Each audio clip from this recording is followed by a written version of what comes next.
পুরোপুরি হয়নি। এই পরিবর্তে আগামী যে ত্রয়োদশ নির্বাচন, সেই নির্বাচনকে বানচাল করার উদ্দেশ্যে আমরা দেখেছি গত কিছুদিন আগে চট্টগ্রামে আমাদের চট্টগ্রাম মহানগরের সম্মানিত আহ্বায়ক এবং বিএনপি মনোনীত প্রার্থী ইশরাতুল্লাহর উপরেও গুলি করা হয়েছিল।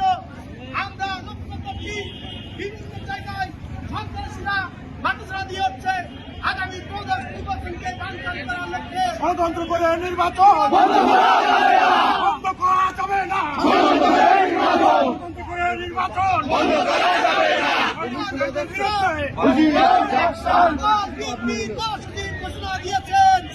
আমরা কিছুদিন আগে বলেছিলাম বাংলাদেশে ঝড় আসছে, সেই ঝড় হচ্ছে তারেক রহমান ঝড়।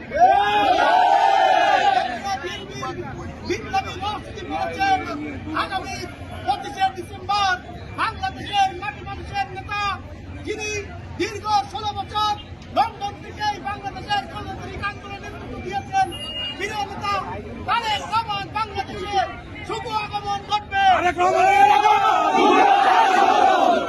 স্বাগতের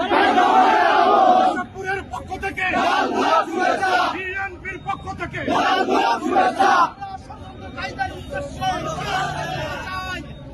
দেশ নায়ক তারেক রহমান বাংলাদেশের মাটিতে পা দিলেই বাংলাদেশের এই সকল ষড়যন্ত্র ধূলিসাৎ হয়ে যাবে। জাতীয়তাবাদী দলের নেতা কর্মীরা বাংলাদেশের 64 জেলার প্রতি ইঞ্চি মন্ডলে গণতন্ত্রী পরিণত দেশ নায়ক তারেক রহমানের নিরাপত্তা নিতে থাকবে।